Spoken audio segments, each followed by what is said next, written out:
নমস্কার। আজ ডিজি শিশু মন্দির যে কাছেই আমাদের স্কুল আছে সেখানেই মেয়ের ড্রয়িং এক্সাম ছিল। তো ওকে আমি স্কুলে পৌঁছে দিয়ে তারপর দোকানে গেছিলাম। তো গতকাল আমার সঙ্গে একটা দুর্ঘটনা ঘটে যায়। ছোটোখাটো বলবো না, বেশ ভালো রকমই হয়েছে। আসলে কালকে রাত্রিবেলা এসে রান্না করতে গিয়ে বেশ কিছুটা গরম ফুটন্ত তেল আমার পায়ের ওপরে পুরো পড়ে যায়। পা তো ভীষণ জ্বলেছে। তো কী করব, তখন রাত্রিবেলা কোথায় যাব, তখন 10টা সাড়ে 10টা বেজে গেছে। তো আমার এক পরিচিত দাদাকে ফোন করলাম। তো সেই দাদা রাত্রির 11টার সময় আমাকে ওষুধ পাঠিয়ে দিয়েছিল, ওষুধ আর মলম পাঠিয়ে দিয়েছিল। তো সেই মলম লাগিয়ে কোনো রকমে একটু জ্বলুনিটা রাত্রে কমেছিল এবং আমি ঘুমিয়েছিলাম। তো সকাল থেকে উঠে কাজ করব, সেটা খুব একটা কঠিন ব্যাপার হয়ে গেছিলো। তো তার সত্ত্বেও সব কাজই করতে হয়েছে। তার মধ্যে মেয়েরা খুব হেল্প করেছে। জোজো সমস্ত ঘর দুয়ার মুছে দিয়েছে, মান্তু জল তোলায় একটু হেল্প করেছে। তো তারপর সকাল সকাল কোনো রকমে সমস্ত কাজ আমরা করে নিয়ে মেয়েকে স্কুলে দিতে গেছিলাম। তো ওকে স্কুলে পৌঁছে দিয়ে আমি আবার দোকানে চলে গেছিলাম। আমার দোকান ছুটি হলে 1টা 10-15 নাগাদ আমি স্কুলে গেছিলাম মেয়েকে আনতে। তো তখন ওদের পরীক্ষা শেষ হয়ে গেছে। তো দেখছি স্যারেদের সঙ্গে ওরা বেশ কিছু ছবি টবি তুলছে।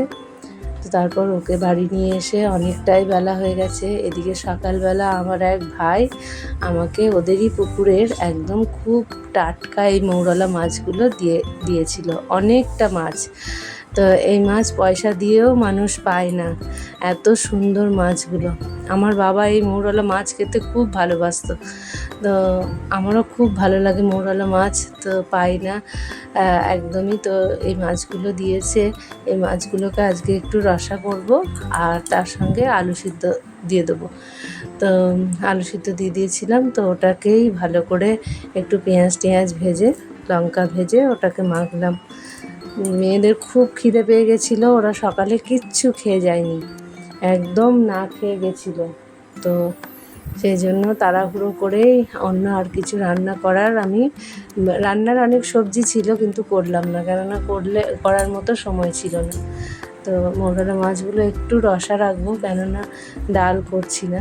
তো এই একটু রসা না রাখলে শুকনো ভাতটা কী করে খাবে, তাই মৌরলা মাছগুলো একটু রসা মতো করলাম। আর বেশ কিছুটা মাছ আমি তুলে রাখলাম ভাজা খাওয়ার জন্য, কারণ আমার মেয়েরা মাছ ভাজা খেতে ভীষণ ভালোবাসে।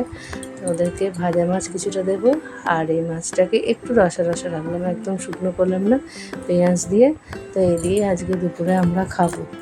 তো কালকে আমার যা হয়েছে, পাটা পুড়ে যা অবস্থা হয়েছে, তো আজকে তো বিশাল বড় একটা ফোসকা হয়ে গেছে। দোকানে গিয়ে বসতে ফোসকাটা গলে গিয়ে একদম একটু ঘা মতো হয়ে গেছে দেখছি। তো ওষুধ খাচ্ছি, আশা করছি কমে যাবে। তো যাই হোক, জোজোকে বললাম তুই আম কাট আর আমি এদিকে ভাত বাড়তে চলে আসলাম। গাছের আমগুলো পুরো পেকে গিয়ে পড়ছে আর পুরো বদলে যাচ্ছে ভিতরটা, মানে একদম নরম হয়ে যাচ্ছে। তো ইটের ওপর পড়লে স্বাভাবিকভাবে যেটা হয়। তো যাই হোক, আজকের ব্লগটি এখানেই শেষ করছি।